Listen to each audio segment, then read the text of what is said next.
in the pending global reset. Left brain jobs will be wiped out by Google, robots, and outsourcing. The antidote is the unoutsourceable superpower of the flow state. Welcome to What the Flow, where we discuss making money easier, connecting deeper, and creating your own luck. And WTF, why we numb out, sabotage, and play small, and how to change it. It's Flow Time with Tony. WTF, welcome to What the Flow podcast. This is Tony Lister. Another day here at the Orphanage, and I'm going to talk a little bit about dogma and how it keeps us stuck. But since it was lunchtime, I wanted to just share a quick moment in lunch. It's looking good today, but no greens for you, huh? No, I didn't get any greens. And no fork for you either. Nope, eat with my hand. My right hand. I love it. Yeah, your right hand. That's the rule. There's an order to things around here. But as long as I have the podcast on, for those that aren't watching on video, I'm going to take a little quick tour of the kitchen. You imagine a concrete house with a tin roof and a little stove here in the back. It's probably maybe like, I don't know, 12 by 12. And they've got the little, on the floor there is it's like a clay place where they'll heat up the food, and then they'll put the food in these giant vats here and feed everybody this way. Big old bowls, and everybody gets a scoop on the middle plate of some rice, some potatoes, some sort of like sauce that goes on it, some brothy stuff, and some greens that they have with it. I actually think I'm going to miss my lunch, so I'm going to see if I can get someone to score me a lunch, even though this is a podcast and I'm doing live. Anyway, this is the eating room. It's the other side of the kitchen. It's probably, I don't know, 20 feet by 12 feet, and a bunch of little tables packed in here. To be a billionaire. Would one of you guys give me a plate of food when you're done, so I don't give it all away? Okay, I'll be back in a minute. Gotta be an opportunist here when there's a lot of people eating. The kids do have plenty to eat at this particular orphanage, so it's not me just being an opportunist. I would let them eat before me. And on the ground here, on the basketball court, or the soccer field court, we've got the art that the kids did together. It's a bunch of pieces of art here. But I was. Everybody say hi. Hi. I've been having just a beautiful time sharing space with these kids here at this orphanage, and I was sitting here contemplating my experience yesterday, kind of because behind the orphanage, I'm walking a couple hundred yards away from the orphanage now, for those that are just listening, down a little narrow dirt road, just a single lane dirt road, and then behind me is I guess in front of me, it's behind you since you're on camera, is a school for monks. And so it's this beautiful white building, 1, 2, 3, 4, 5, 6 stories high, maybe a little bit, may has a basement too.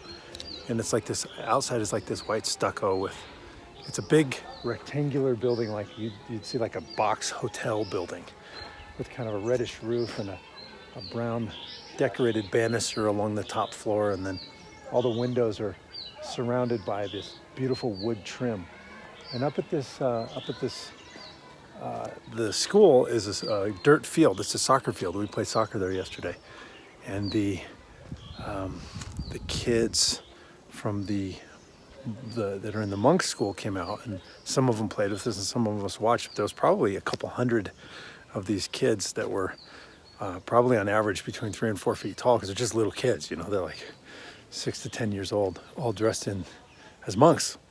It was like these mini monks. It was this really unique visual experience I'd never had before. It was really, really kind of fun to play with, but it got me thinking about something. I wanted to explore this, and I'm not 100% sure I'm actually going to publish this podcast. So if it gets published, it's because I feel like what I said allows enough room to honor people's personal preferences of belief without being hyperjudgemental myself, and without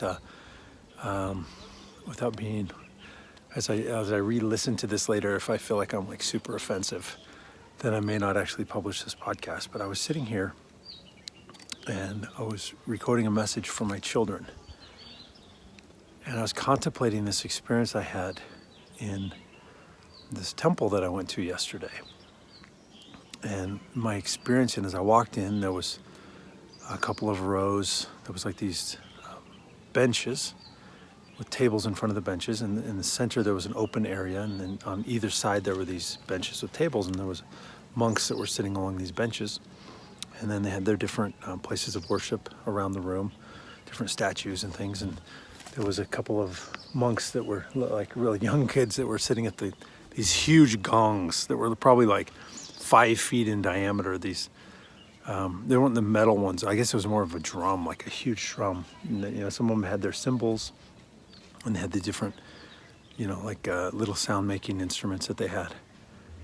And there was the kind of the main guy, the main monk. He was older and was this big fella and really had the air of authority in the room, and he sat at the head of one of the tables, and then another older monk sat across from him at the head of the other row of the tables. And I sat along the back wall, and I took in this experience. And if you watch that particular podcast, or I walked back to the spot, I had this mantra that I was repeating, right? So I was using I think these are called, actually I'm gonna ask him, hey, what is this necklace called? How do you say this? How do you say this? Do you know? No. They may not know. Okay. Anyway, mandala or manda or something. How do you say that? Mandala? Manda? Yes. Mandala? So it's this necklace where you go along it and you repeat your mantra, you repeat your prayer. And I was asking this question. Mala. Mala or mandala? Is it mala? Yeah, mala. Okay. Nepali word mala. Yeah. Mala. Yeah. Thank you. I was sitting there and I was, I'd been asking this question of how do I love myself more today? And I was aware, what I perceive as the problems in my life, often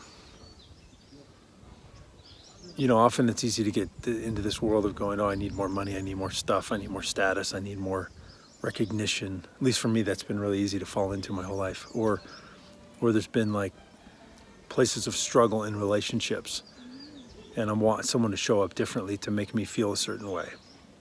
Or I've got a certain conflict in my life right now with someone that ripped us off and created a legal battle.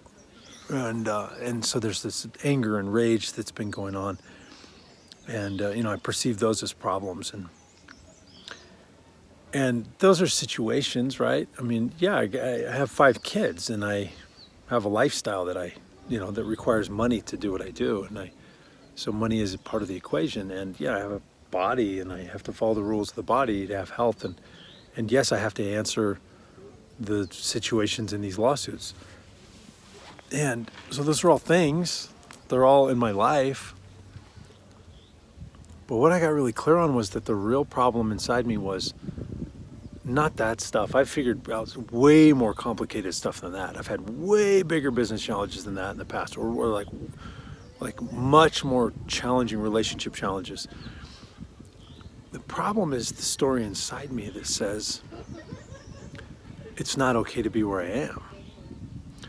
Or it's not okay to have the preferences I have, or the tendencies that I have, or the habits that I have, or the behaviors that I have, or the desires that I have, or the results that I have. Like there's the inner story.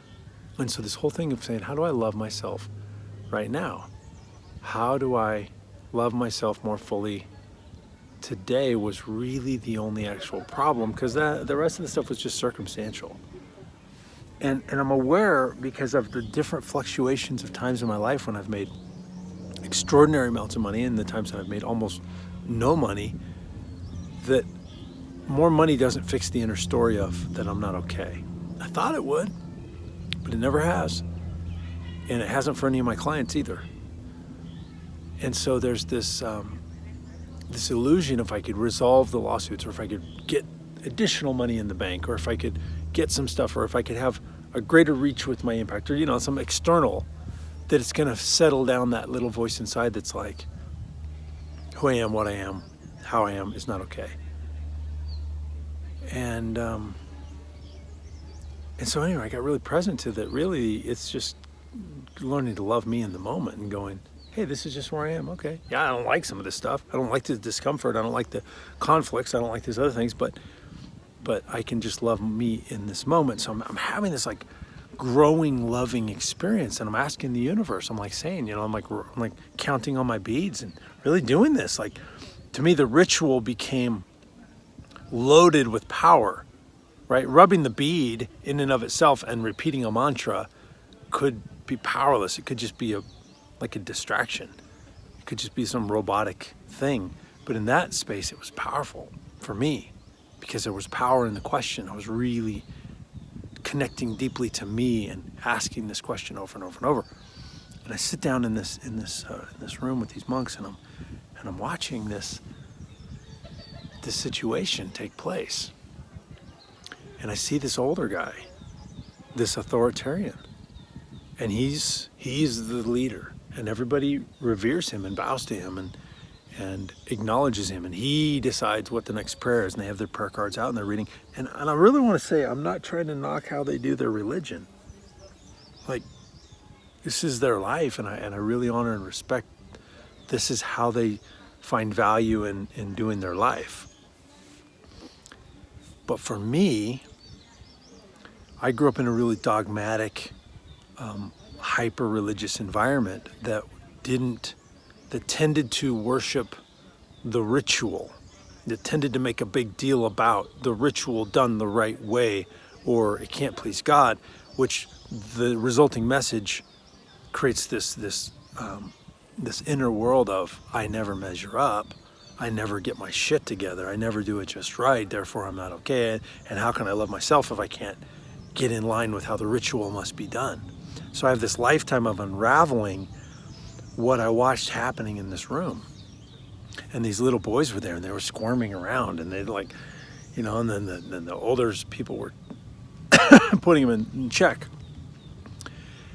And, I came into this, like, we were talking about, we're most excited about coming on this legendary Mastermind Retreat with my dear friend Gerald Rogers, and the opportunity to help co-create this space with him. And he's, we were asking, like, what are you most excited about? And to me, I said, I was most excited to come and meditate with monks, like to meditate with people who do this all day.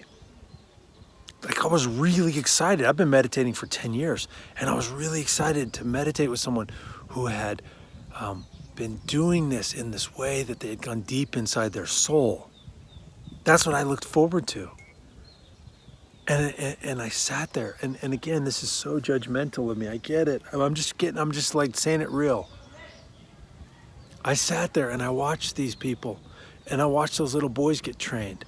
And I had flashbacks to being 10, 11, 12, 14, 16 years old, 18 years old, 20 years old, and having the elders, the older guys, like hammering down, this is the way you do it, this is the way you do it, this is the way you do it. And that was the culture I was in. Everybody was in it. Like, that was all I saw. That's what I knew. It was like this amazing brainwashing mechanism that our culture does to us. And it's easy for me to lay mine out and go, hey, this was really weird. Because it's so explicitly, like for those kids, you could say, I was raised a monk and it was weird. Like, I had to sit and sing these songs all day long in the temple because somehow that pleased God or something. That's what I'm making up that they're thinking. But all of us are raised in a culture or a culture. It just may not be as rigidly defined, but we're all brainwashed into how to be. And so I'm sitting here, and here I was really in my heart excited to like sit in the presence of a being who wasn't distracted by this need to prove, or this need to acquire, or this need to find satisfaction through sex or through experience or through, expression in the body or through some kind of sensation or whatever, like the life that I've chased. Like somebody that really spent their time in this like inner work and had gotten past their desires and had gotten past the distractions and had found this inner peace. And I sat in there and I was like, oh shit. this is just how I was raised. And I watched this, and I watched the little boys, like, their instinct was like, I don't like this. Like, something inside was like, this doesn't fit. And the older guys were like hammering it down, and this, get in line, get in line, get in line, get in line, until those little spirits were subdued into going, okay, I must be like this, I must be like this, I must be like this, I must be like this. I need to be like this to prove something. And again, I want to really reiterate this. We're doing the same thing with social media to each other. We're broadcasting our fake news on social media, the highlights of our life, the cool parts. And then there's this tendency for people to sit on the other side of the screen and be like, oh man, I'm not good enough. Oh wow, I need to do more. I need to be different. I need to show up differently. But I had this experience of watching, and then they passed around the food. And they brought out the tea, and they brought out the bread, and there was just this flatbread. So it's really good, so good, especially when it's warm. And I watched all the young boys all of a sudden started smiling. They could finally have something that was decent. It was like, okay, we've been sitting here chanting all day, and we can finally eat. And I was so disappointed. And yet, of course, like I had this illusion that my meditation, which has been this deep dive into how to deal with my inner world and chatter and chaos and conflict and compulsions, that I've really tried to find this deep place, and that's it. There isn't some more advanced level. That's just it. You ask the question, how do I love myself more deeply? You sit in meditation, you deal with what's inside. Like, that's it. And I had put these guys on this pedestal. I'm like, oh my gosh, these guys sit and meditate all day. Like, they must have reached some point of like such expansion. And what I witnessed, and this is my judgment, I get it, I hear it, I feel it, I acknowledge it. My judgment is what I witnessed was that they were worshiping the ritual. They were worshiping the dogma. They were worshiping the steps of how it's done. They were worshiping spinning the wheel. And again, this is my judgment. I don't know what their inner world's like. How can I ever know? Like, we can never know someone's inner world. But having been raised in the environment I was raised in and spent all these years unraveling that inside myself, I witnessed that being baked in. And this isn't to say every monk that sits and meditates or every monk that chants all day long and prays all day long isn't having this beautiful inner experience, right? Clearly, there must be some beauty in this to keep drawing people back into the tradition and the practice. And that's where, all these religions and worldviews and these ways of doing things, there's beauty. And this is a fantastic little moment of the taxis. The taxis here are so small that you can't actually get your bags in them. You have to either get you or your bag, but you can't have both. Sorry about the distraction. But it's like there was this deep disappointment in going, wow, maybe what I witnessed in the room was simply the worshiping of a way of life, not of life itself. And I could be completely wrong. I could be I've been so judgmental in my life. It's so easy to do this, but it causes me to question and go, what are we worshiping? Are we worshiping the essence of life, the celebration of life? Or are we worshiping the ritual and the process and the dogma? Hi. Hi. Hi. Hi. Hi.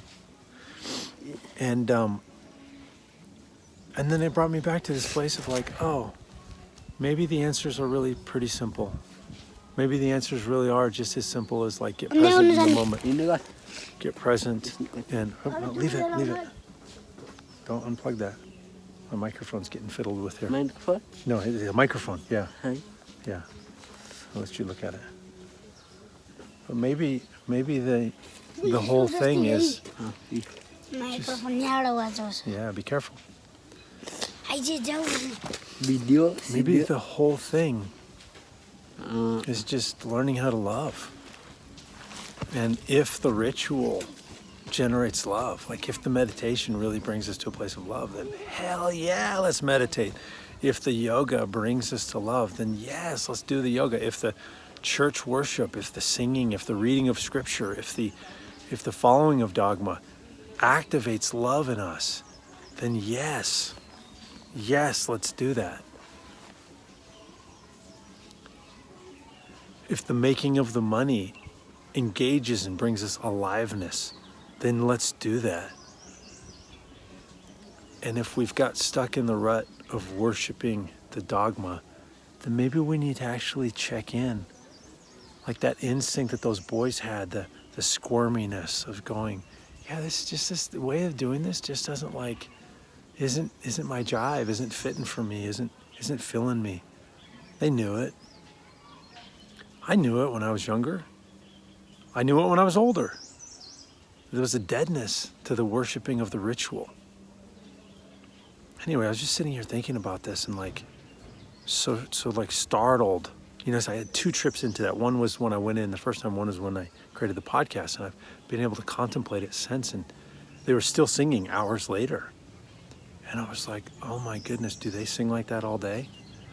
And is it a singing of joy and expansion and expression, or is it as it appeared, okay, we're going to go and sit in this room and we're going to sing all day again, or for however many hours they did. And this is what we do to please God. And so we're going to give up our joy to go through ritual to somehow please some divine being. And it just broke my heart to witness it. And it was like a kick to the head of stop putting anybody on a freaking pedestal. Nobody's on a pedestal. Everybody walks it one day at a time. Do your path. Figure out what brings you joy. Do it your way. Activate that aliveness in you. Quit looking to somebody else to give you all the answers of the secret wisdom of how to do it. So it was deeply disappointing, and it was deeply life-affirming at the same time. So, I guess I bring this up. It was an interesting introspective experience, and then with my background and my upbringing and seeing all these things, and I just wanted to bring up this question in you. What makes you feel alive? What lights you up? What brings you to your center? Because that should be your space of practice, not your space of worship. The worship should be life itself, in my humble opinion. It's feeling alive, and it's feeling love. It's experiencing life more fully. And the practice helps get us there. The breathing may help get us to the point of activation and aliveness. The beads and the mantra may help activate within us the aliveness. The worship service or the practice or the community or the texts, if they bring out the aliveness in us, that's the beauty of that practice. So whatever that is for you, take a look at it and ask yourself, is it bringing you aliveness? Or is it numbing that life that wants to scream forth from within you and be expressed? I hope this is valuable, and just dig in. This would have been, had I heard myself ask myself this question 15 years ago, I would have told myself to run like hell from me. So if this is a confronting question, I really get that, and I really respect that. And I really encourage you to ask it, because on the other side of this question is aliveness. And that's worth living for. I look forward to talking to you on the next podcast. In the meantime, create yourself a fantastic day. If you're ready now to access the superpower of the flow state in your life, download the free mini course to learn the 3 easy steps of Tony's morning ritual. Now go and create some luck.